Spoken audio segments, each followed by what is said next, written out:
नमस्कार, मैं शेखर त्रिवेदी।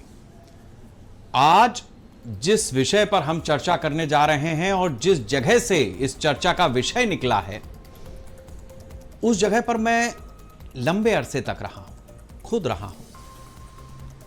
वो हमारी लखनऊ यूनिवर्सिटी है, लखनऊ विश्वविद्यालय। उसी जगह से यह खबर निकली है और खबर के बाद हम इस पर चर्चा करने को मजबूर हुए हैं।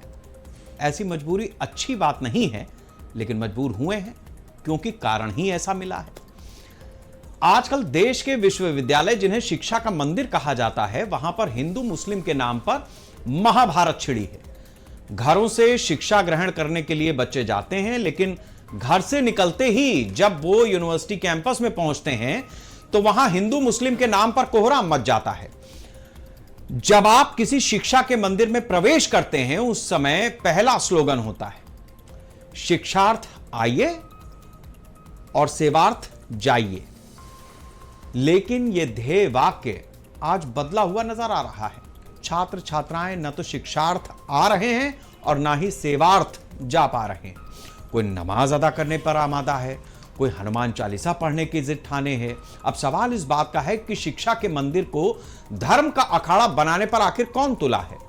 लखनऊ यूनिवर्सिटी में एक लाल बारादरी है।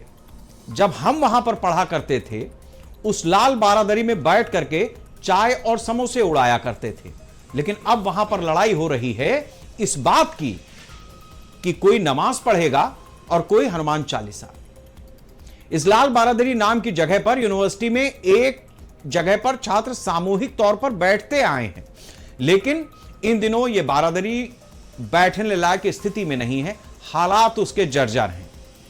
जिस तरीके से हमारा समाज धीरे धीरे जर्जर होता जा रहा है, उसी तरीके से किसी समय की बनी हुई यह बारादरी, लाल बारादरी, जर्जर हालत में है। उसके पुनर्निर्माण का काम चल रहा है। जैसे हम चर्चा के जरिए समाज के पुनर्निर्माण का काम कर रहे हैं, चेताते हैं, उसी तरीके से वहां पर कंस्ट्रक्शन डिपार्टमेंट अपना काम कर रहा है। विश्वविद्यालय प्रशासन की तरफ से वो निर्माण कार्य जारी है। प्रशासन की तरफ से लाल बारादरी के पास एक दीवार खड़ी की गई और उसके पीछे तर्क दिया गया कि लाल बारादरी जर्जर हालत में है और उसके भीतर छात्रों का जाना खतरे से खाली नहीं। लेकिन जो दीवार छात्रों की सुरक्षा के लिए खड़ी की गई, उसी दीवार पर गदर मची हुई है। एक तरफ दीवार खड़ी थी तो दूसरी तरफ छात्र नमाज पढ़ने के लिए जिद पर अड़ गए। हैरान करने वाली बात यह है कि नमाज पढ़ने वाले छात्रों के समर्थन में कई और छात्र आए, जिसमें एनएसयूआई, आईसा और समाजवादी छात्र सभा तक के छात्रों ने ह्यूमन चेन बनाकर नमाज पढ़वाई। करने क्या गए थे? पढ़ने, डिग्री लेने हैं। और करवा क्या रहे हैं? नमाज अदा करवा रहे हैं। भाईचारा बन रहा है। कैंपस में नमाज पढ़ने से आक्रोशित दूसरा खेमा एबीवीपी छात्रों का है, जिसने नमाज के बाद हनुमान चालीसा का पाठ करने का ऐलान कर दिया। कैंपस में लाल बारादरी बिल्डिंग के पास नमाज के विरोध में छात्र हनुमान चालीसा का पाठ करने जा रहे थे। उसे पहले गंगाजल छिड़का गया, पुलिस पहुंच गई, हिरासत में लिया गया। इसके साथ ही नमाज पढ़ने वाले 13 छात्रों को नोटिस भी जारी हुआ। सभी 13 छात्रों को 50,000 का निजी मुचलका और 50,000 रुपए के 2 जमानतदार 1 वर्ष तक शांति और कानून व्यवस्था बनाए रखने की गारंटी के रूप में प्रस्तुत करने का निर्देश दिया गया। अब सवाल ये उठता है कि आखिर यूनिवर्सिटी के भीतर ये सब कुछ हुआ कैसे? मामला इतना ज्यादा बिगड़ कैसे गया? इन सब विषयों पर हम चर्चा करेंगे, लेकिन उससे पहले कुछ बयान जो इसी यूनिवर्सिटी से निकले।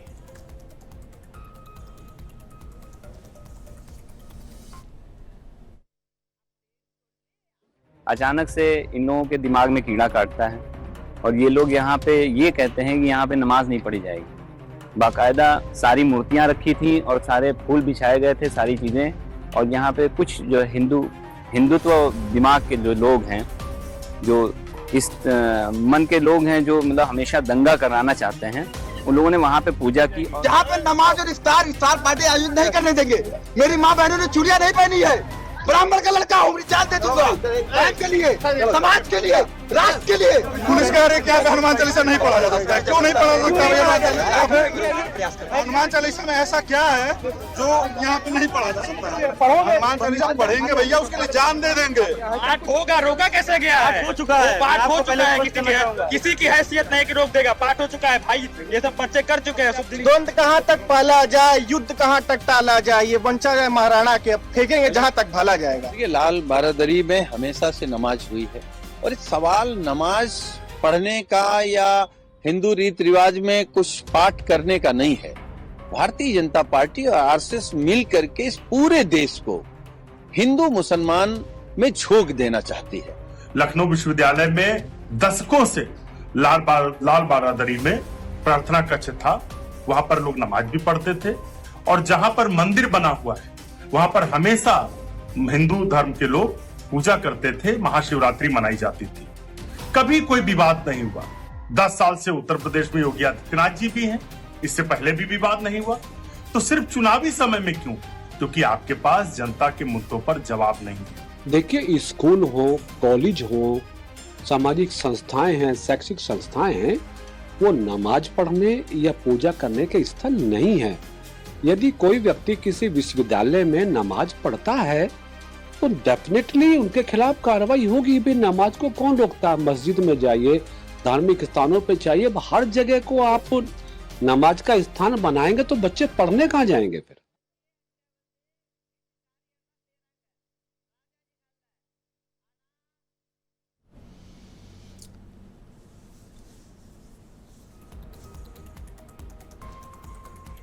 बड़ा सवाल है कि लाल बारादरी, जिसको शायद उतनी तरजीह कभी मिली ही नहीं और वो इस हालत में पहुंच गई कि वहाँ प्लास्टर गिर रहे हैं, इमारत जर्जर हो रही है, और वो लखनऊ यूनिवर्सिटी जो आलीशान इमारत, बुलंद इमारत, जिसके भीतर बच्चों का भविष्य पलता है। ये कहावत है कि विद्यालय की चार दीवारी के भीतर देश का, बच्चों का भविष्य पलता है, और जब वो वहाँ से निकलते हैं तो देश और समाज को आगे लेकर के जाते हैं।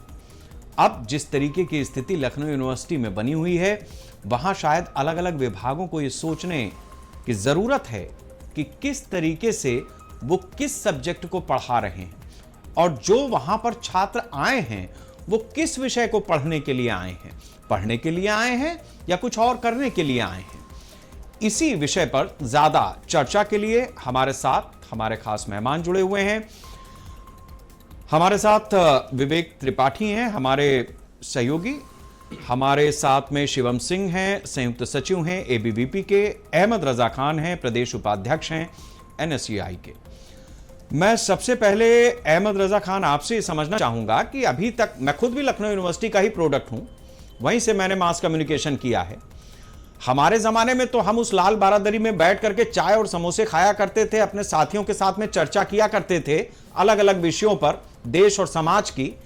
अभी ज़्यादा समय ऐसा नहीं हुआ, 2-2.5 दशक ही हुए हैं, लेकिन अब ये पता चल रहा है, मुझे भी हैरानी होती है कि बताने वाले बता रहे हैं कि हम वहाँ पर सदियों से नमाज पढ़ते आ रहे हैं। कोई बता रहा है कि हम वहाँ पर महाशिवरात्रि का पर्व मनाते आए हैं। भाई, हमारे जमाने में आज से 25 साल 30 साल पहले तो पढ़ाई हो रही थी। ये क्या हुआ है वहां पिछले 25-30 साल में? देखिए, आपको क्या लगता है पढ़ाई नहीं होती विश्वविद्यालय में? पहली चीज तो कि पढ़ाई होती है वहां पे। पढ़ाई के बाद से एक जगह जो दशकों से, मैं 7 साल से 2017 से खुद देख रहा हूँ विश्वविद्यालय में व्यक्तिगत रूप से, कि वहां पे जो लोग मुसलमान हैं वो जाते हैं, आराम से नमाज अदा करके अपने वापस क्लासेस करने जाते हैं। तो पहली बात की पढ़ाई जो नहीं हो रही, पढ़ाई आपके जमाने में होती थी, हमारे जमाने में भी हो रही है। पढ़ने के साथ साथ सबको जो विश्वविद्यालय में आता है वो अपना धर्म छोड़ के नहीं आता है, वो अपने धर्म को फॉलो भी करता है और पढ़ाई भी करता है साथ में। इसलिए ये कहना कि पढ़ाई छोड़ के, अभी जब बात कर रहे थे कि हैरत की बात है कि वहाँ लोग नमाज पढ़ रहे थे, इसमें हैरत की कोई बात नहीं है। हम नमाज पढ़ते हुए अपना मतलब कि पठन पाठन छोड़ नहीं देते हैं, हम सब उसके साथ रहते हैं, पढ़ते भी हैं, डिग्री भी लेते हैं। क्या आपको ये लगता है कि जो हिंदू छात्र वहाँ पे मतलब कि महाशिवरात्रि मनाते हैं या जो मुस्लिम छात्र नमाज पढ़ते हैं उनकी डिग्री कंप्लीट नहीं होती है? वो भी पढ़ाई करते हैं, वो भी एग्जाम देते हैं, वो भी पूरी अपनी डिग्री पूरी करते हैं। तो ये कहना बड़ा दुर्भाग्य है कि विश्वविद्यालय में छात्र पढ़ने आते हैं या अपना धर्म लेके आते हैं। धर्म छोड़ के नहीं आया जाता। ऐसा है अहमद जी, आपने सवाल को ठीक ठीक से सुना नहीं, इसीलिए मैं कहता हूं यही दिक्कत है। मैंने जो बात कही वो ऑन रिकॉर्ड है, इसको आप दोबारा क्लिप पलट करके जब आपके पास लिंक पहुंचे तो फिर से देखिएगा। मैंने क्या कहा, हमारे जमाने में पढ़ाई होती थी, हम भी डिग्री लेकर के ही निकले हैं, आप भी डिग्री लेकर के ही निकलोगे।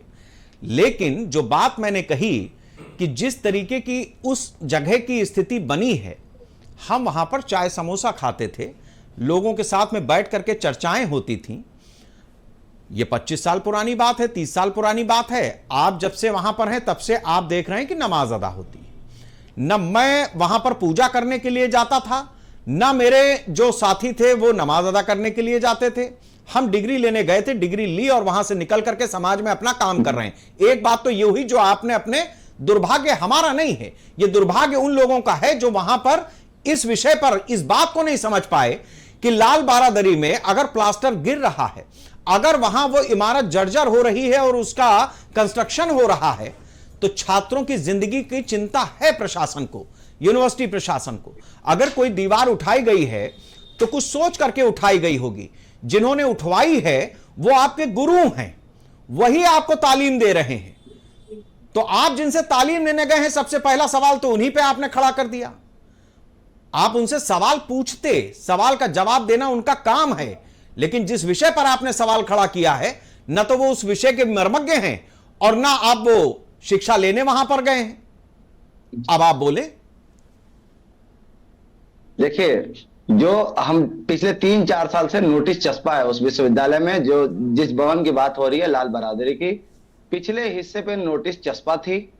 वहां पे लगातार हम भी 3 साल से देख रहे हैं, 4 साल से, कि वहां नोटिस चस्पा है, लेकिन पिछले हिस्से की बात हो रही है। सब कोई कह रहा कि भवन जर्जर है, लेकिन हम ये कह रहे हैं कि जहां पे नमाज होती थी वहां पे जो भवन है उसकी स्थिति ठीक थी।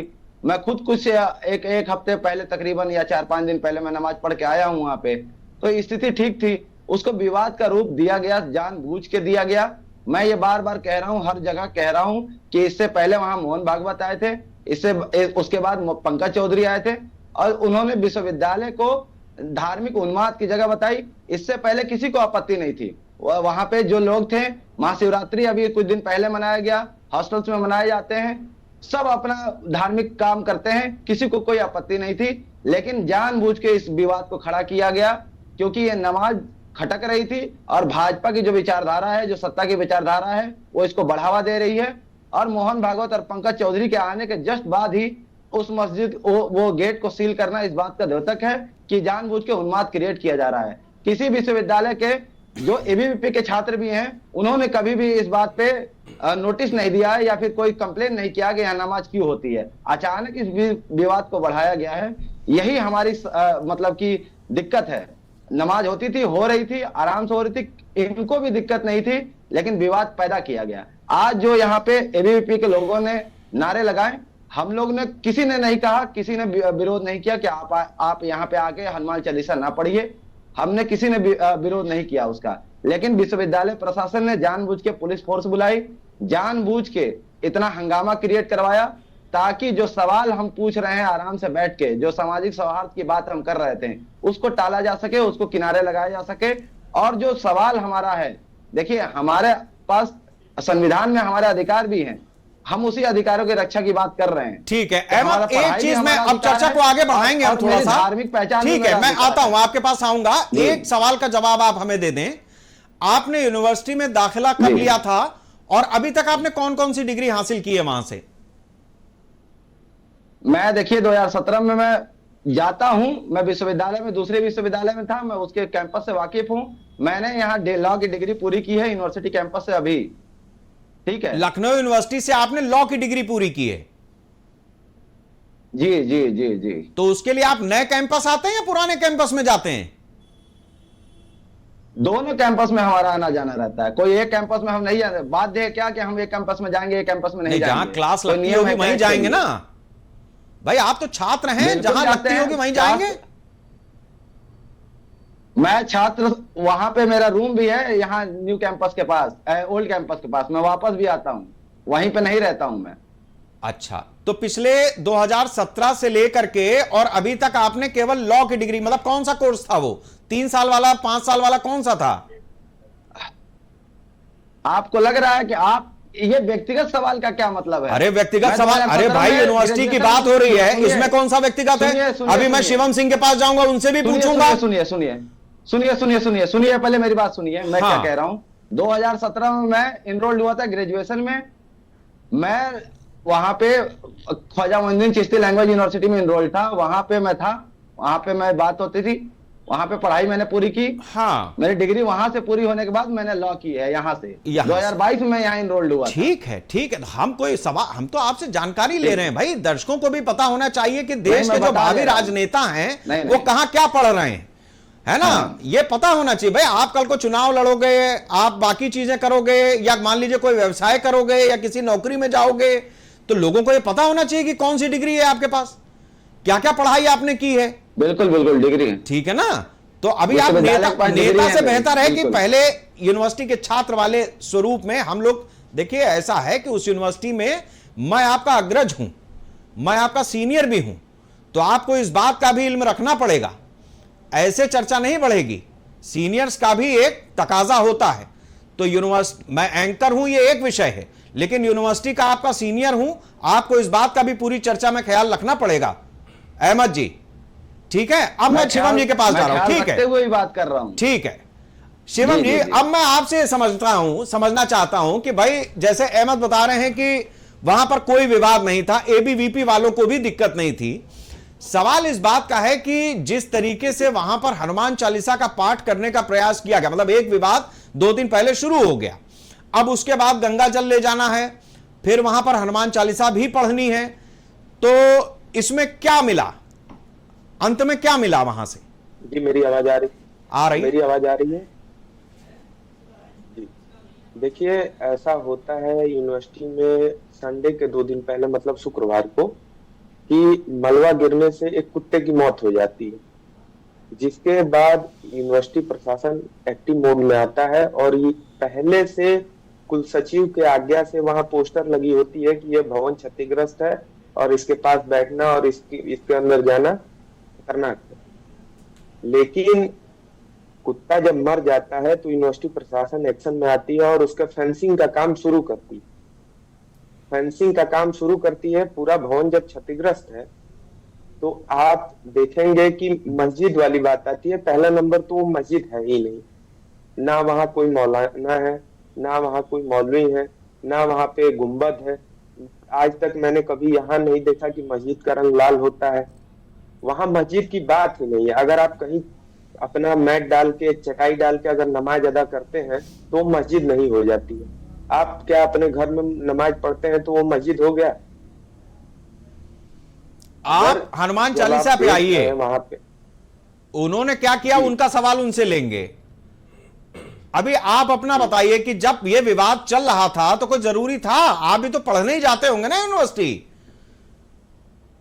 जी मैं आपको बता देना चाहता हूं, विगत 2 दिनों पहले यूनिवर्सिटी के सड़कों पे इफ्तार पार्टी का आयोजन किया जाता है, जिसका विश्वविद्यालय प्रशासन कोई भी अपने हिसाब से कार्रवाई नहीं करता है, जिसके विरोध में कि आज मंगलवार के दिन छात्रों ने बीच सड़क पे, जहां पे इफ्तार पार्टी का आयोजन हुआ था, वहीं हनुमान चालीसा का पाठ करते हैं। तो उनको विश्वविद्यालय प्रशासन और प्रशासन के लोग रोकने का प्रयास करते हैं, जिसके वजह से बवाल बढ़ता है, ना कि वहां कोई बवाल बढ़ाना और बवाल फैलाने के लिए वहां पे छात्र गए थे। आप यूनिवर्सिटी में क्या कर रहे हैं? आप मतलब कोई चीज पढ़ाई कर रहे होंगे ना? ग्रेजुएशन फाइनल ईयर के छात्र हैं और सुभाष छात्रावास के अंतर्वासी भी हैं। ठीक है विवेक जी, मैं अब आपसे ये समझना चाहूंगा कि पहली बात तो यह है कि जब से हम लोग भी जानते हैं यूनिवर्सिटी को, तब से लाल बारादरी ही के नाम से जानी जाती है। आमतौर पर जिस तरीके की चर्चा यहाँ पर हो रही है उसमें ठीक है, चूंकि ये लोग पॉलिटिकली अपने आप को स्ट्रॉन्ग करना चाहते हैं, दोनों ही हमारे आज के जो गेस्ट हैं, तो वो अपनी अपनी पॉलिटिकल लाइन भी पकड़ेंगे। लेकिन उस लाल बारादरी में 25 साल पहले मैं खुद वहाँ पर बैठता था, मैंने कई बार इस चर्चा में जिक्र किया कि वो वहाँ कैंटीन चलती थी, पीछे बैंक हुआ करता था, कुछ बैठकी लगा करती थी, न तो वहाँ नमाज का कोई दौर हमने अपने पूरे उसमें देखा टेन्योर में, और ना ही हमने ये देखा कि वहाँ कोई हनुमान चालीसा पढ़ रही है या कोई, हाँ होली, दिवाली, ईद, बकरीद, ये सब जब त्यौहार आते थे तो हम साथी लोग आपस में कोई रंग भी खेलते थे, कुछ पटाखे फुलझड़ी भी होते थे। ईद आती थी तो अपना कोई सिवैयाँ ला के आ रहा है या कुछ गले वले मिलना है, तो उस तरीके का जो त्यौहार में होता है आमतौर पे, उतना एक सब संगी साथियों के बीच में होता था। लेकिन हम डिग्री लेने गए थे और डिग्री लेके निकल ले आए। अभी ये जो पूरा सिनेरियो है ये किस तरीके से बदला है?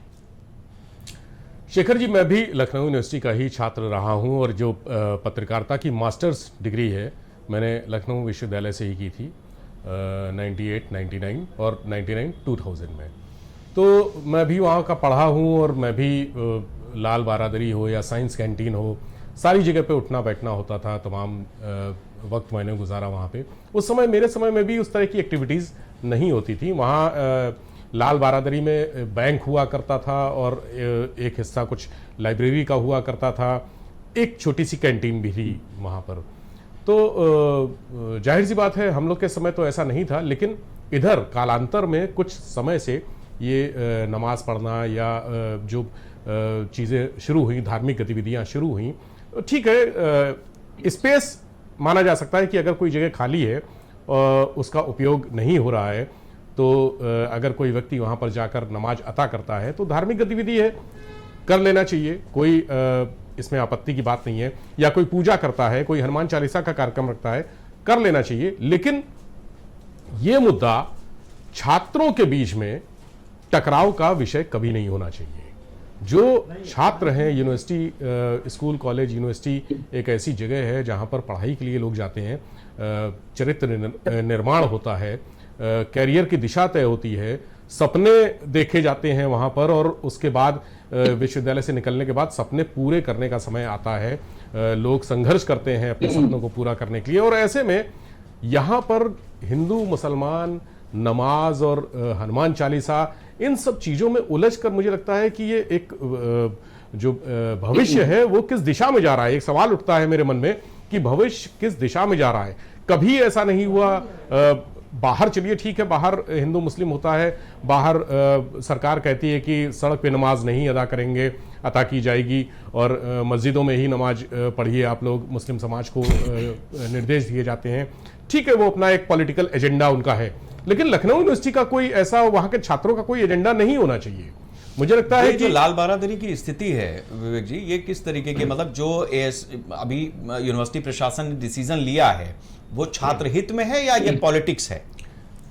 बिल्कुल बिल्कुल छात्र हित में है। लाल बारादरी 200 साल पुराना एक स्ट्रक्चर है, और 200 साल पुराना स्ट्रक्चर जाहिर सी बात है उसकी दशा काफ़ी ख़राब है।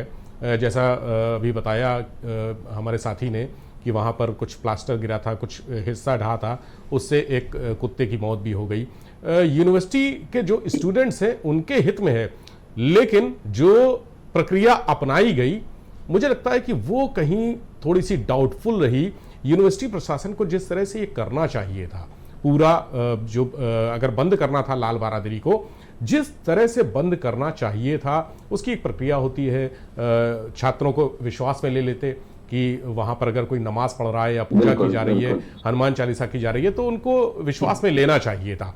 अचानक से नोटिस लगा देना, अब जैसे जो रविवार की सुबह हुआ, एक बच्चे वहाँ छात्र गया, उसने नमाज अता की, उसके बाद दोपहर की, चूंकि रमज़ान का पाक महीना चल रहा है, दोपहर में वो आता है, भाई कोई एक स्पेस बन जाता है तो बार बार वहीं आएंगे। नमाज सुबह वहाँ की, दोपहर में वहाँ की, शाम को वहाँ की, ये अलग अलग जगह तो होगी नहीं। तो वहाँ पर उन छात्रों को विश्वास में लेना चाहिए कि ये खतरे की इमारत है, कभी भी 70% हिस्सा उस बिल्डिंग का जर्जर है, कभी भी गिर सकता है, ये कहा जा रहा है। तो ऐसे में विश्वविद्यालय प्रशासन की तरफ से जो चीज़ें की गई हैं वो एक गलत तरीके से की गई हैं, अगर वो विश्वास में लेके बात करके चीज़ों को आगे बढ़ा। लेकिन दूसरा पहलू शेखर जी ये भी है कि हो सकता है विश्वविद्यालय प्रशासन को इस बात का अंदाजा ही ना हो कि जो हम करने जा रहे हैं उसके रिपरकशंस क्या होंगे, उसके परिणाम क्या होंगे। वो किस इस दिशा में ना सोच पाए हो कि वहां पर नमाज का इशू हो जाएगा, फिर एबीवीपी छात्र संगठन आ जाएगा कि हम भी हनुमान चालीसा पढ़ेंगे। आज जो हुआ वहां पर हनुमान चालीसा पढ़ने को लेकर वहां तमाम छात्र निकले, उनको हिरासत में लिया गया, धक्का मुक्की हुई, चोटें भी लगी कुछ छात्रों को। तो ये अराजकता की स्थिति के लिए मुझे लगता है यूनिवर्सिटी प्रशासन पूरी तरह से जिम्मेदार है। ये तो छात्र हैं, बच्चे हैं, इनको अभी इनका वो विजन नहीं होगा, इनकी वो सोच नहीं होगी कि छोटे से इशू किस तरह से कितने बड़े इशू बन जाते हैं। आप देखिए 3 दिन हो गए, ये मुद्दा राष्ट्रीय मुद्दा बन चुका है। लखनऊ यूनिवर्सिटी पूरे टीवी चैनल्स की डिबेट्स में है, अखबारों की सुर्खियों में है, सोशल मीडिया पर ट्रेंड हो रही है। तो इतना बड़ा मुद्दा नहीं था जितना बड़ा इसको बना दिया गया। एक चीज मैं और समझना चाहूंगा कि जिस तरीके से इस पूरे मामले की हैंडलिंग हुई है, उसमें भी क्या यूनिवर्सिटी प्रशासन ही दोषी माना जाएगा, या फिर ये समझा जाए कि इसमें कहीं ना कहीं कोई पॉलिटिकल सुराख बनाए गए? देखिए, इस हिंदू मुसलमान का एजेंडा, नमाज और हनुमान चालीसा का एजेंडा तो नेशनल एजेंडा है, पॉलिटिकल एजेंडा है, सबके लिए है। चाहे वो भाजपा हो, चाहे वो कांग्रेस हो, चाहे समाजवादी पार्टी हो, चाहे बहुजन समाज पार्टी हो या और राजनीतिक दल हैं, सबके लिए है। लेकिन जो हैंडलिंग की बात आपने कही, मुझे लगता है कि इस मामले में अभी तक 3 दिन, तीसरा दिन है आज, अभी तक यूनिवर्सिटी प्रशासन का कोई पक्ष सामने नहीं आया है। कल हम लोगों ने कोशिश की थी, घेर घार के डीन साहब से थोड़ा सा सवाल पूछे थे, लेकिन वो भी बहुत स्पष्ट जवाब नहीं दिया उन्होंने। इस मामले में अगर यूनिवर्सिटी प्रशासन का पक्ष आ जाता सामने, वीसी की मुलाकात हो जाती छात्रों से, जो आंदोलित छात्र हैं वो चाहते थे वीसी से मिल लें, अपनी बात रख दें, एक संवाद से समाधान की स्थिति निकलती है। लेकिन यूनिवर्सिटी प्रशासन सामने नहीं आ रहा है, वीसी मिल नहीं रहे, तो ये कहा जा रहा है कि इस मुद्दे को तूल तो यूनिवर्सिटी प्रशासन ही दे रहा है। ठीक है अहमद, अब मैं आपसे 2-3 चीजें समझना चाहूंगा, आप सवाल ध्यान से सुनिएगा, क्योंकि आप युवा नेता हैं और एक पॉलिटिकल पार्टी को आप बिलोंग करते हैं। तो उसमें क्या होता है कि सवाल कुछ होता है, आप बह जाते हैं उस दिशा में जहां पर उस सवाल का जवाब मिलता नहीं है। देखिए, विवेक त्रिपाठी हमारे ब्यूरो चीफ हैं आज की खबर के, और इन्होंने ये बात कही है कि 70% उस इमारत का हिस्सा जर्जर है। फर्ज कीजिए कि 10, 20, 25, 50 मुस्लिम बच्चे नमाज अदा कर रहे होते किसी भी समय पे, सुबह, दोपहर, शाम, किसी भी समय पे, जब भी आप लोग का टाइम होता है, और फर्ज कीजिए कि वो इमारत कहीं गिर जाती। आप कह रहे हैं कि एक दीवार पर नोटिस चस्पा है, भाई चारों दीवारों पे लग जाए तो क्या, और एक दीवार पे लगा है क्या, नोटिस तो नोटिस है। मैं आपसे ये समझना चाह रहा हूं कि इसमें किसी और की अब मुझे जरूरत नहीं है। हमारे ब्यूरो चीफ ये कह रहे हैं कि उस इमारत का 70% हिस्सा जर्जर है। अब आपकी लाइन पे अगर मैं इस बात को लेकर के जाऊं और वहां पर मान लीजिए 10-20 बच्चे भी नमाज वगैरह पढ़ रहे हैं और उसके बाद उस इमारत में कोई हादसा हो जाता है, तो ये कहा जाएगा कि बताइए बीजेपी के शासनकाल में इस तरीके की साजिश रची गई और एक ही दीवार पर लगा हुआ था, तो क्या चारों तरफ से उसको बैरिकेड करना चाहिए था, तार लगवाने चाहिए थे, दीवार उठवानी चाहिए थी? यह मुस्लिमों के खिलाफ साजिश है। देखिए, राजनीति के कई कोण होते हैं। आपको समझ आ रहा है कि जो भी आपसे ये बात कहते हैं या जिस दिशा में आप चीजों को लेकर के चल रहे हैं, उसमें जान की हिफाजत आपकी ही थी, उन बच्चों की ही थी जो यूनिवर्सिटी में आपके साथ एजुकेशन ले रहे हैं।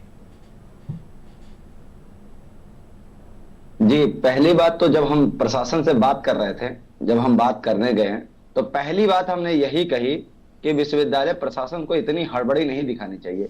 विवेक जी से जब हमारी बात हो रही थी तब भी हमने ये कहा था कि हम अभी भी उसी स्टैंड पे हैं कि हम ये कह रहे थे कि विश्वविद्यालय प्रशासन को इतनी हड़बड़ी नहीं दिखानी चाहिए थी।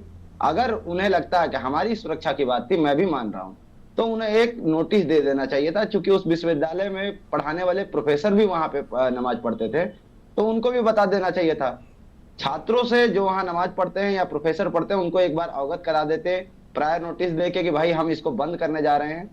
बात कर लीजिए, एक वैकल्पिक रास्ते को तय कर लिया जाता है कि कहाँ इसकी मतलब वैकल्पिक रास्ता तैयार हो रहा है, कहाँ दूसरी जगह नमाज पढ़ी जा सकती है, या हमारे पास कोई वैकल्पिक रास्ता नहीं है, हम नमाज के लिए जगह नहीं दे सकते। बातचीत से सारे रास्ते सुलझ सकते थे। हमने जो अभी मतलब रजिस्ट्रार मैडम को जो ज्ञापन दिया था, उसमें भी कहा था कि हमें मनसा पे शक है। जैसे विवेक जी बता रहे थे कि मतलब कि अचानक से बंद करना सवाल खड़े कर देता है, तो हमें भी मनसा पे सवाल है। हम मनसा पे सवाल इसलिए कर रहे हैं कि अगर आपको बातचीत से सुलह का रास्ता निकालना होता तो आप सुलह का रास्ता निकालते। हमने अभी जो रजिस्ट्रार मैडम को ज्ञापन दिया उसमें ये कहा है कि आप मीडिया बुलाइए, दरवाजे को खोलिए और लाइव पे आइए, सबको लाइव दिखाइए। अगर विश्वविद्यालय ये इतना क्षतिग्रस्त निकलता है तो हम खुद ही ताला मार देंगे। दूसरी बात, अगर नहीं मिलता, अगर इसके बावजूद भी आप इसको मतलब कहते हैं कि नहीं इसमें नमाज नहीं पढ़नी है, तो कहे ठीक बात है, हमारे लिए वैकल्पिक रास्ता दे दीजिए। वो भी नहीं देना है तो आप बता दीजिए, बातचीत करने के लिए तैयार होइए। जब हम बातचीत के लिए बुला रहे थे विश्वविद्यालय प्रशासन को तो शाम तक कोई सक्षम अधिकारी वहां मौजूद नहीं था। रजिस्ट्रार मैडम विश्वविद्यालय में मौजूद थी, वो नहीं आई। 10 मिनट कहीं की कॉल करके हम आ रहे हैं, 10 मिनट में वो नहीं आई। फिर कहा गया अगले दिन, हम लोग रात में सुबह 4 बजे तक धरने बैठे रहे। उसके बाद हम लोग हट गए कि चलिए हम बातचीत का रास्ता अपनाते हैं, कल बात करते हैं। जब हम अगले दिन बात करने पहुंचे तो उन्होंने खुद स्वयं कहा कि मैं भी सक्षम अधिकारी नहीं हूँ, माननीय कुलपति महोदय सक्षम अधिकारी हैं, तो अब वो जब आएंगे तब आप अपनी बात रखिएगा। तो हम लोग ये कह रहे थे कि अगर विश्वविद्यालय के बतौर कुलपति उनको इस मुद्दे की संवेदनशीलता का पता है तो जहां है वो या तो जूम मीटिंग से बातचीत कर ले या फिर कॉल पे बात कर ले, किसी भी तरीके से बातचीत एक बार हो जाए। लेकिन वो बातचीत करने नहीं आते हैं, इसीलिए बार बार कहा जा रहा है कि मैं मनसा पे सवाल कर रहा हूँ। हम लोग तो तैयार हैं कि वैकल्पिक रास्ता मिले, ना मिले तो विश्वविद्यालय प्रशासन अब मुझे ठीक है, आपकी बात तो मैंने समझा। अब आप मुझे एक चीज और बताएं, चूंकि आप भी अभी छात्र हैं वहां पर और बहुत सारे छात्र होंगे, आप जिन लोगों की मंशा पर सवाल उठा रहे हैं वो दरअसल प्रोफेसर्स हैं, टीचर्स हैं, कुलपति हो चाहे बाकी लोग हो, प्रॉक्टर हो, डीन हो, ये सब प्रोफेसर्स होते हैं जिनकी मंशा को लेकर के आपके जहन में सवाल है। उनसे आप विद्या के रूप में पाएंगे क्या? लेने तो आप तालीम गए थे ना, मतलब डिग्री लेने ही गए हैं। आप इस बात को बहुत ओपन माइंड से चलिएगा, आप मेरी बात समझिए। बिल्कुल बिल्कुल, क्योंकि जो प्रोफेसर है वो ये सोच रहा है, वो ठीक है, प्रोफेसर जो वहां मुस्लिम प्रोफेसर भी हैं, अगर वो नमाज अदा करते थे, मान लीजिए कि वो दीवार उठा देंगे, तो क्या प्रोफेसर आपके साथ में शामिल थे उस धरने प्रदर्शन में? क्या वो भी विरोध कर रहे थे? अरे आप उनके पास गए क्या? आपको जो जवाब चाहिए तो आमतौर पर प्रणाली यह है कि अपने गुरु का आदर होता है हमारे यहां। अरे थोड़ा सा वक्त दे देते, कोई फैसला लिया है तो गुरु से आप सवाल जवाब कैसे करेंगे उसका भी एक तरीका है। आप ले करके 3 दिन का वक्त दिया है हम लोग ने, वक्त 3 दिन, 2 दिन नहीं, मैं यही कह रहा हूं बातचीत के लिए। बातचीत के लिए 3 दिन का वक्त गुरु को दिया है, 2 दिन जिससे आप तालीम लेकर के अपना करियर बनाने के लिए उस यूनिवर्सिटी में गए। आप समझिए कि आप किस दिशा में हैं। कुलपति महोदय क्लासरूम में नहीं आते हैं, माननीय कुलपति महोदय क्लासरूम में नहीं आते हैं, हमारे गुरु हैं, उनका सम्मान करते हैं। लेकिन आप ये कह रहे हैं कि अब मंशा पे सवाल आप उसके कर रहे हैं जिससे तालीम ले रहे हैं, तो मैं बता दूं कि वो लोग भी किसी न किसी विचारधारा से जुड़े हैं, वहां बैठ के वो विचारधारा छोड़ नहीं दी चुके हैं। विचारधारा पे तो सवाल ही नहीं है, विचारधारा पे सवाल नहीं है। सवाल इस बात का है कि आप हिंदू मुसलमान करने गए थे या डिग्री लेने गए थे। मैं अब आपके पास आऊंगा। शिवम, मैं आपसे ये समझना, ठीक है मैं समझ रहा हूं आपकी बात, मैं नहीं कुरे दूंगा उन चीजों को, ठीक है आएंगे आपके पास।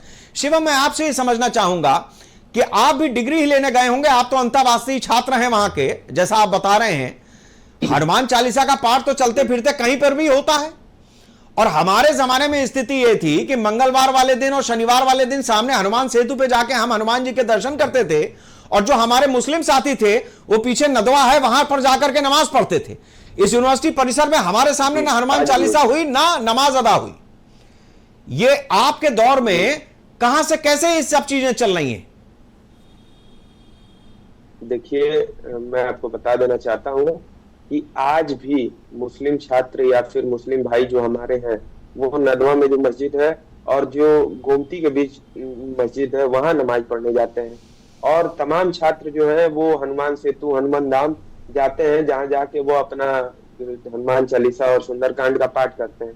आज जो हुआ वो इसलिए नहीं हुआ कि हम हनुमान चालीसा पढ़ने गए, आज वो हुआ वो इसलिए हुआ कि यहाँ पे इफ्तार पार्टी और नमाज पढ़ी गई खुले में। देखिए, सड़कों पे नमाज पढ़ने का ना अधिकार मुस्लिम भाइयों को है और ना सड़कों पे हनुमान चालीसा पढ़ने का अधिकार हमको है। हम सबको अपनी इबादत की जगह है, सबको अपनी पूजा करने की जगह है। अगर आप सड़क पे बैठ के नमाज पढ़ेंगे तो फिर दूसरा पक्ष जो है वो सड़क पे बैठ के हनुमान चालीसा पढ़ रहा है। इससे विश्वविद्यालय में तनाव की सड़क पे स्थिति नमाज नहीं पढ़ेगा। हो रही है और ये विश्वविद्यालय के लिए बहुत क्षति का बात है कि आने वाले समय में यहाँ पे छात्रों के बीच में तनाव की स्थिति उत्पन्न होगी, जिससे शिक्षा बाधित होगी, विश्वविद्यालय के जो परंपरा चली आ रही है, विश्वविद्यालय की जो छवि है वो खराब होगी। तो शिवम, जब ये बात आप इतनी गहरे से जानते हैं तो ठीक है, अहमद की अपनी मजबूरियां हो सकती हैं, उनका अपना मोटिवेशन हो सकता है। आपको भी मोटिवेट किया क्या गया क्या कि वही हनुमान चालीसा आप इसलिए जाकर के पढ़ो क्योंकि वहां नमाज अदा हो गई है, वहां पर इफ्तार पार्टी हो गई है, इसलिए उस जगह को गंगा जल से शुद्ध करना जरूरी है। आपको भी मोटिवेट किया क्या कुछ लोगों ने? देखिए मोटिवेट वाली बात नहीं थी। वहां पे हुआ यह है कि जो इफ्तार पार्टी थी उसमें अगर आप उठा के देखेंगे तो समाजवादी पार्टी और एनएसयूआई और कम्युनिस्ट दल के लोग मुस्लिम भाइयों से ज्यादा संख्या मौजूद थे। आप जो संख्या देख रहे हैं इफ्तार पार्टी में, वो वहां के मुस्लिम भाइयों से ज्यादा उनकी संख्या, और सब किसी ना किसी दल से, विपक्षी दल से जुड़े हुए हैं। और वहां लोग ये नहीं करने गए थे कि हम इफ्तार पार्टी करने जा रहे हैं, या फिर वो लोग इसलिए नहीं गए थे कि हम इनका सहयोग करें। वो लोग अपनी राजनीतिक रोटियां सेकने गए थे, और जब तक कैमरा चालू रहता है मीडिया का, वो लोग वहां बैठे रहते हैं। जैसे कैमरा बंद हुआ वहां से उठ के निकल लेते हैं।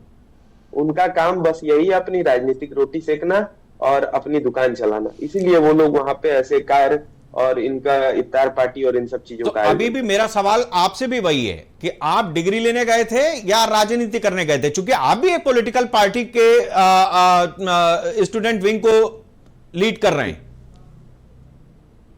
जी देखिए, विश्वविद्यालय जो होता है वो पढ़ाई के साथ साथ राजनीति के लिए एक पहली सीढ़ी होती है।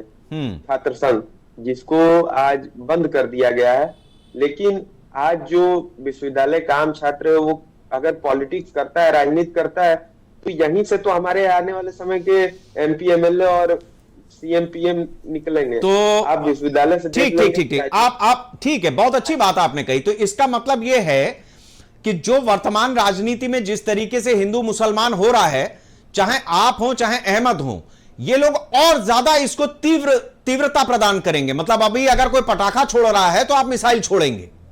हमारे देश का यही होने जा रहा है ना शिवम? ऐसी बात नहीं है। आज जैसे उस दिन नमाज पढ़ी गई थी, आज वैसा छात्रों ने किया, लेकिन हमको लगता है कि ये बात यहीं पे समाप्त हो जाएगी और आने वाले समय में ना कोई वहां पे नमाज पढ़ने जाएगा, ना इफ्तार पार्टी करने जाएगा, ठीक है, और ना कोई वहां बैठ के हनुमान चालीसा पढ़ने जाएगा। यही सवाल अहमद से भी ले लेता हूं। अहमद, जो आप लोग जिस तरीके से देश अब आगे चल करके आप ही लोगों के कंधे पे आएगा, आप पॉलिटिक्स में हैं, छात्र राजनीति में हैं, कल आप सदन में बैठेंगे, हो सकता है कहीं से टिकट मिलेगा, कुछ आप करेंगे। तो जो आज हिंदू मुसलमान, मतलब वो योगी हो, अखिलेश हो, राहुल गांधी हो, जैसे हम इन लोगों को देखते हैं कि कैसे पोलराइजेशन की ये पॉलिटिक्स कर रहे हैं, आप भी उसी मुलम्मे को लेकर के चल रहे हैं। मतलब कोई नई सोच नहीं है आपके पास। जो आपके लीडर्स अगर कोई गलती करते हैं, मतलब आपको ऊब नहीं, आपको भी मजा आ रहा है इसमें। देखिए, हिंदू मुसलमान हम नहीं कर रहे हैं। हम अपना जो हमारा जो परंपरा थी, जो हम कर रहे थे, नमाज पढ़ रहे थे, उसकी बात कर रहे हैं। हम अपने अधिकार की बात कर रहे हैं। जो यहाँ पे हमारे साथी एबीपी के बता रहे थे कि यहाँ पे विश्वविद्यालय में दूसरी जगह लोग पूजा अर्चना करने जाते हैं, विश्वविद्यालय में भी होता है, इनके छात्रावास में भी होता है। पूरी तरीके से जब राम मंदिर बना था तो झंडारोहण किया गया था, हमको कोई आपत्ति भी नहीं है। जिसकी जो मान्यता है वो उसको माने, हमसे कोई उससे दिक्कत नहीं है। आज भी अगर ये एबीपी के लोग पूछते हैं हमसे कि भाई आपको कोई आपत्ति है क्या हमारे हनुमान चालीसा पढ़ने पे, तो हम कहते हैं कि हमको कोई आपत्ति नहीं है, आप खुले में पढ़िए, कहिए तो हम वहां खड़े हो जाते हैं, आपका साथ देते हैं, आप पढ़िए। क्योंकि हम भी उसी की बात कर रहे हैं कि अगर हम पढ़ाने के साथ साथ अपने अधिकारी की भी बात कर रहे हैं। एक मिनट। दूसरी बात यह है कि हमको खुशी नहीं है, हिंदू मुस्लिम नहीं कर रहे हैं, हमारे साथ हिंदू भाई भी खड़े थे। और जो भाई कह रहे हैं कि इफ्तार पार्टी सड़क पे हुई, उसमें कम्युनिस्ट पार्टी और आयशा और एनएसयूआई के ज्यादा लोग थे। मैं एक एक चेहरा गिना सकता हूं कि कितने लोग वहां मौजूद थे पार्टियों के। ज्यादातर आम छात्र थे जो उनसे जुड़े हुए थे, जो खुद स्वयं आए थे, किसी ने पॉलिटिकल पार्टी में एंगेज होकर नहीं आए थे। तीसरी बात यह है, वीडियो जब आना तो मैं दिखाऊंगा भाई आपको।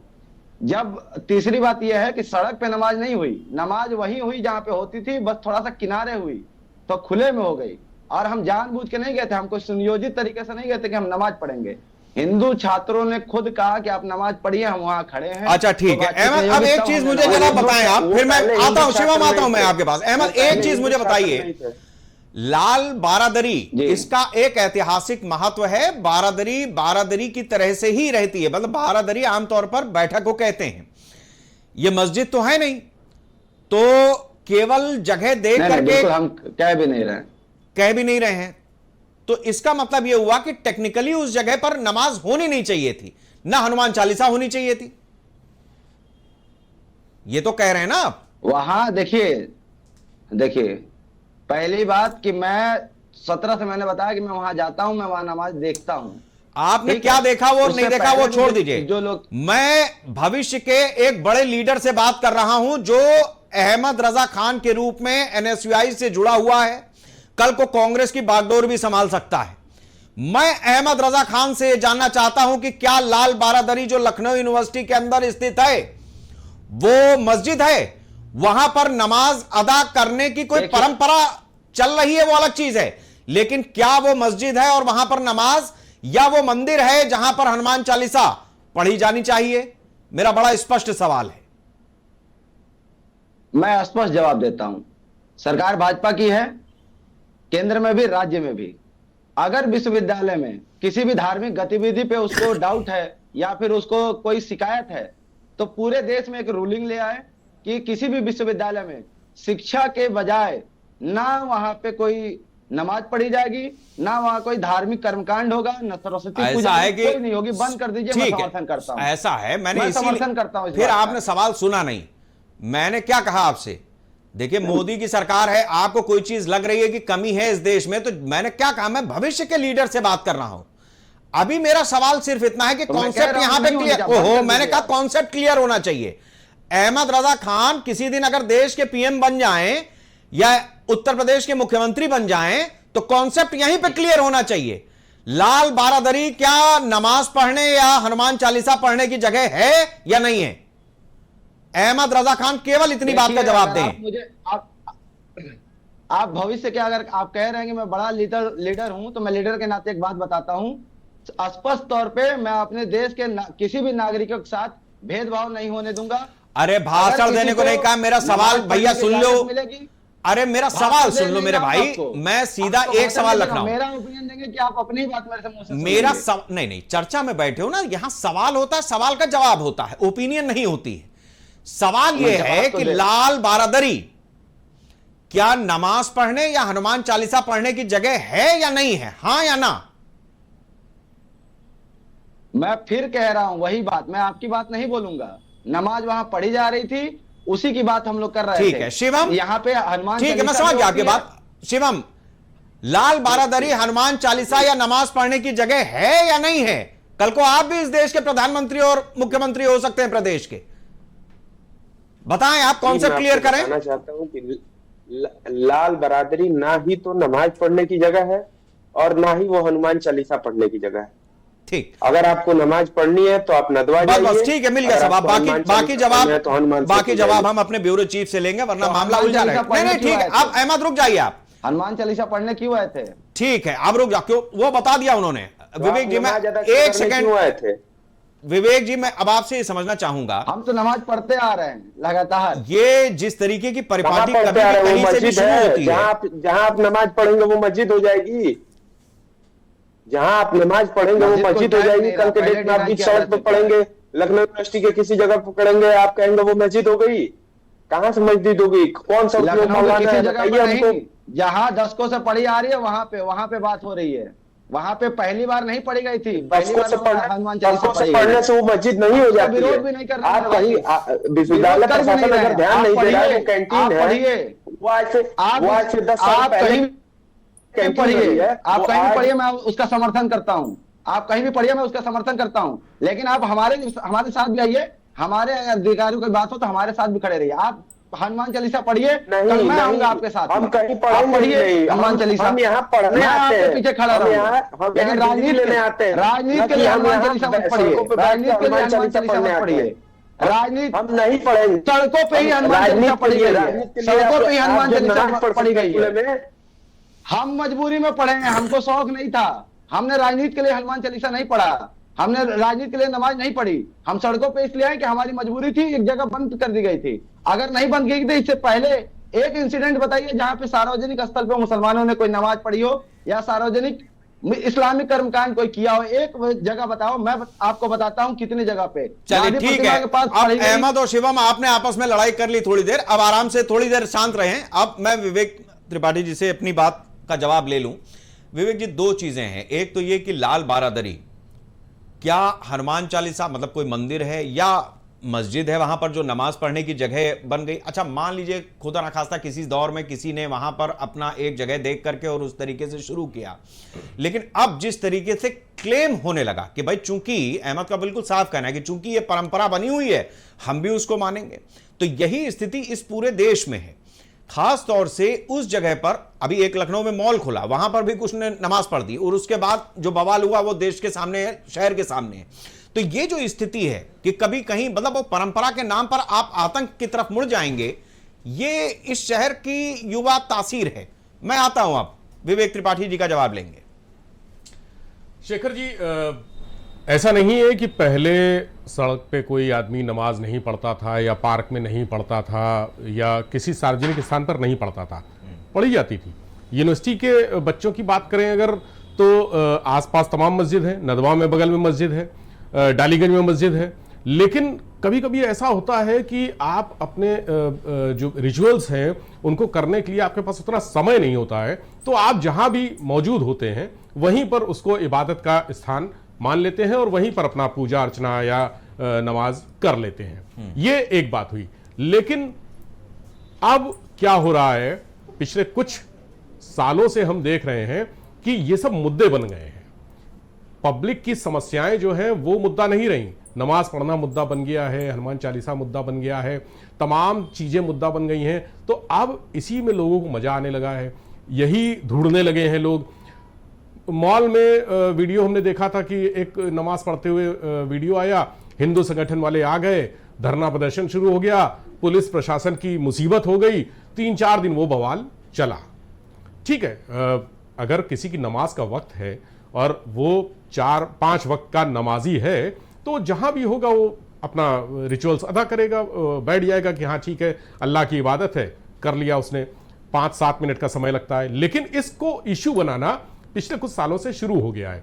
ऐसा नहीं है पहले नहीं होता था, ये पहले भी इसी तरह से लोग पढ़ते थे। लेकिन अब अगर कोई पार्क में बैठा दिख जाए तो ये देखिए वीडियो बन जाता है, सोशल मीडिया पे वो हो जाता है और उस पर फिर तमाम बहस मुबाहिसे होने लगते हैं। इस हिसाब से तो जैसे नमाज अगर मान लीजिए लाल बारादरी को प्रोहिबिटेड किया था कि जर्जर है, इमारत जाने लायक नहीं है, तो इसका एक रास्ता बहुत आसान था कि मतलब आप यूनिवर्सिटी में किसी और जगह पर जा करके या किसी और मस्जिद में जा करके आप नमाज कर सकते थे। लेकिन ये विवाद खड़ा हो, ये इस तरीके की स्थिति बने और लाल बारादरी के बाद मस्जिद में तब्दील हो जाए, वो जो क्लेम है पिछले 10-12-15 साल का वो कहीं छूट ना जाए, ऐसा लगता है कि ये पूरा स्ट्रेटेजिकल प्लान किया गया है। बिल्कुल बिल्कुल बिल्कुल, तिल का ताड़ बनाया गया। छोटी सी घटना थी, टाली जा सकती थी, इतना 3 दिन से जो बवाल चल रहा है वो नहीं होता, लेकिन तिल का ताड़ बनाया गया और इसको लगातार आगे बढ़ाया जा रहा है कि ये मुद्दा और आगे बढ़े। इसके पीछे कौन सी शक्तियां हैं ये लोग अच्छी तरह से जानते हैं। तमाम संगठन जो पॉलिटिकल विंग्स के हैं वो भी अच्छी तरह से जानते हैं, पॉलिटिकल पार्टीज भी अच्छी तरह जानती हैं। हर व्यक्ति, हर संस्था इसको अपने हिसाब से एडजस्ट करने की कोशिश कर रहे हैं कि हमारे लिए ये मुद्दा कैसे फायदेमंद हो सकता है। टूल बने हैं लखनऊ यूनिवर्सिटी के छात्र। ठीक है शिवम, अगर आप हमारे साथ, शिवम मेरी आवाज आपको मिल रही है?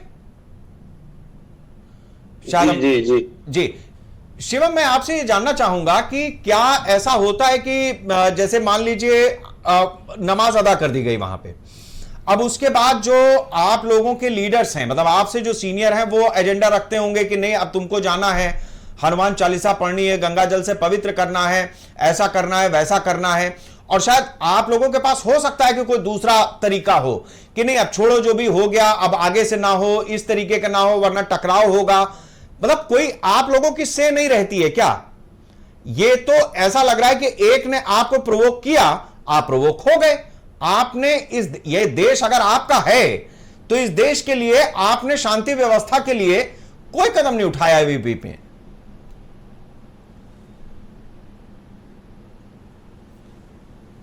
शायद हमारा संपर्क फिर टूट गया है। मैं कोशिश करूंगा कि शिवम के पास हम जा सके। अहमद, अगर आप हैं हमारे साथ में, वो ठीक है कि कोई परंपरा है वहां पर, या मान लीजिए किसी तरीके का कोई और भी वहां पर रिचुअल होता रहा है, दोनों तरफ से होता रहा है, अपनी जगह पे है, लेकिन अगर कोई इस तरीके की स्थिति बनी है, यूनिवर्सिटी प्रशासन ने एक फैसला लिया है, तो निश्चित रूप से कोई जो आपके पॉलिटिकल मोटिवेटर्स हैं वो आपसे कहते होंगे, तो मतलब अगर आप ये कहते कि नहीं यार इससे तो तनाव बढ़ जाएगा, यूनिवर्सिटी तो हम लोग डिग्री लेने गए हैं, कोई और रास्ता खोजते हैं, हिंदुस्तान को अच्छी दिशा में ले चलते हैं, कुछ ऐसी बात नहीं होती है आप लोगों के विंग में?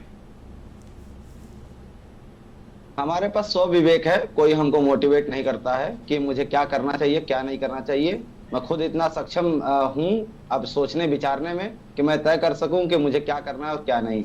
मैं आपके चैनल के माध्यम से विश्वविद्यालय प्रशासन से कहता हूं कि आपको विश्वविद्यालय प्रशासन मतलब विश्वविद्यालय के परिसर में जहां भी सबसे कोने वाली जगह मिले, आपको लगता है कि मैं राजनीति कर रहा हूं इस विश्वविद्यालय की जगह पे, तो आपको मैं कहता हूं सबसे कोने वाली जगह मिले जहां कोई ना जाता हो, वहां भी अगर जगह दे देंगे तो हम तैयार हैं बातचीत के लिए। हमें कोई जरूरत नहीं, हम लाल बिरादरी हड़पने के चक्कर में नहीं है, जैसा आप कह रहे थे कि वो मस्जिद वहां पे बनाने के चक्कर में नहीं, ऐसी कोई बात नहीं है। आप विश्वविद्यालय के किसी कोने में जहां पे कोई ना जाता हो वहां पे आप जगह दे दीजिए, हम वहां भी तैयार हैं। लेकिन जो विवाद के और उन्माद की वजह बन रहे हैं उनसे पूछिए कि वो क्यों हमारे रिटेलिएशन में आके अपने धार्मिक कर्मकांड कर रहे हैं। मैं फिर कह रहा हूं कि कोई विश्वविद्यालय में एबीवीपी का कोई भी छात्र कभी भी नमाज अपनी इबादत करना चाहे, धार्मिक कर्मकांड करना चाहे, हम उसके साथ हैं, क्योंकि मैं ये मानता हूं कि विश्वविद्यालय में जो पढ़ने आता है वो अपना धर्म त्याग के नहीं आता है, उसको अपने रिचुअल्स पूरी तरीके से फॉलो करने का अधिकार है, और उसको पढ़ना है तो उसको पढ़ना चाहिए। मैं भी उसके समर्थन में हूं। उसको पढ़ना चाहिए। आप काहे के लिए गए फिर? अरे आप भी पढ़ने के लिए गए ना? तो कह रहा हूं कि मैं नहीं, आपने फिर मेरी बात सुनी नहीं। मैं कह रहा हूं कि जो पढ़ने की बात, नमाज पढ़ने की बात कह रहा हूं, तो उसको कह रहा हूं कि अगर कोई अपनी धार्मिक गतिविधि करना चाहता है तो उसके भी समर्थन में मैं हूं। चलिए ठीक है। शिवम, मेरी आवाज आप तक पहुंच रही है? जी पहुंच रही है। मैं ये जानना चाहूंगा आपसे कि किसी ने आपके पिन चुभोई तो कोई जरूरी है कि पलट करके आप भी पिन चुभोएं? अरे कोई दूसरा रास्ता भी निकाल लेते। हो सकता है कि उनके पास उतनी समझ ना हो, लेकिन ये देश तो उतना ही आपका भी है, बल्कि बढ़कर के है। जी देखिए, जैसे मेरे भाई साहब कह रहे हैं कि हमको यूनिवर्सिटी में जगह दे दीजिए, यूनिवर्सिटी प्रशासन नमाज और मंदिर के लिए अगर जमीनें देने लगी तो फिर हो गया यूनिवर्सिटी का कल्याण। आप ये नहीं कहेंगे कि उस जगह पे जो मंदिर मस्जिद में जो जगह फंसेगी उस जगह पे कोई नए विभाग और नए उसका कोई नई वो जो होती है चीजें, जैसे नए डिपार्टमेंट्स हो गए, नए लैब हो गए, नई लाइब्रेरी हो गई, इसका निर्माण कराए यूनिवर्सिटी, ना कि मंदिर मस्जिद के राजनीति में यूनिवर्सिटी भी फंसी रहे। सरस्वती प्रतिमा के बारे में क्या कहना रहेगा? उस जगह पे क्या बनना चाहिए?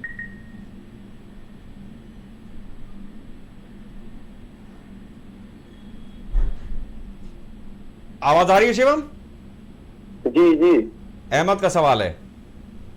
क्या आप कह रहे हो? उनकी आवाज थोड़ी धीरे है। सरस्वती प्रतिमा कहाँ पे स्थापित है? उस जगह पे कौन सी लाइब्रेरी बननी चाहिए, कौन सी बिल्डिंग बननी चाहिए? आप सुझाव दे दीजिए। सरस्वती प्रतिमा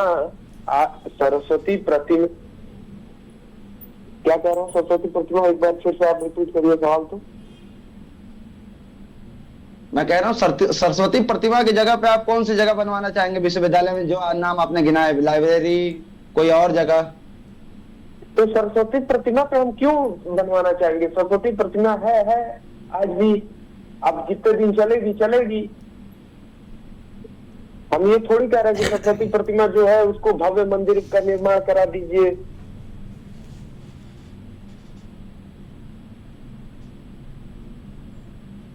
चलिए, हमारे पास समय इतना ही था। बहुत बहुत शुक्रिया आपका अहमद, बहुत बहुत शुक्रिया आपका शिवम। विवेक त्रिपाठी जी, आपका भी बहुत बहुत शुक्रिया। कुल मिलाकर के आज की चर्चा में जो हमने पाया है वो ये है कि जो इस समय देश का वर्तमान चल रहा है, उस पूरे घटनाक्रम में किस तरीके से उसकी लौ लपट को और ज्यादा तेज किया जा सके, इसके लिए अगली पीढ़ी को तैयार किया जा रहा है। राजनीतिक दलों की तरफ से भी तैयार किया जा रहा है, और अगर तैयार नहीं भी किया जा रहा है तो वर्तमान राजनीतिक दल, उनके नेता ऐसी कोई लकीर नहीं खींच रहे हैं जिससे नई पीढ़ी को कुछ सबक मिले और देश कुछ अलग दिशा में, अलग तरीके से जाता हुआ दिखाई दे। यह बात भी सही है कि जहां एक बार नमाज अदा हो गई, उस जगह पर फिर मस्जिद तामीर होनी चाहिए। इस तरीके की मानसिकता को लोगों के जहन में भरा गया है और उसका शिकार अहमद हमें साफ दिखाई देता है। दूसरी तरफ जब उस जगह से आगे बात बढ़ती है तो फिर वो उन जगहों पर भी जाता है जहां पर कोई सरस्वती की प्रतिमा है, कहीं किसी पेड़ के नीचे कोई शिवाला है, उसको किस तरीके से रखा जाए, उसको क्या किया जाए, कैसे हटाया जाए, इस बात की भी चिंता होती है। लाल बारादरी मस्जिद नहीं है, नमाज पढ़ने का वहां पर किसी को कोई हक नहीं है। इसी तरीके से वो मंदिर भी नहीं है, वो लाल बारादरी है जहां पर हनुमान चालीसा भी नहीं पढ़ी जा सकती है। और वो पूरा परिसर लखनऊ विश्वविद्यालय है जहां दरअसल इस देश का भविष्य पलता है। लेकिन भविष्य किस तरीके से पल रहा है और जो पाल रहे हैं वो कहां हैं, किस तरीके से पालने में देख रहे हैं, वो सारी हकीकत इस चर्चा में सामने आई है। बेहतर यह होगा कि माता पिता, इन छात्रों के माता पिता अपने बच्चों से एक बार पलट करके पूछें कि तुम क्या करने गए थे, क्योंकि जो शिक्षक है वो भी अपनी मानसिकता लेके बैठा है, जो छात्र हैं वो तो घर करके बैठे हैं। अब ये जिम्मेदारी उस माता पिता की है, पेरेंट्स की है कि वो भी अपने बच्चे से पूछ लें कि भाई तुझे किस लिए भेजा था, ये जो लाखों रुपए की फीस भरी जा रही है ये किस लिए भरी जा रही है। हो सकता है जवाब मिल जाए, हो सकता है देश को सही रास्ता मिल जाए। नमस्कार।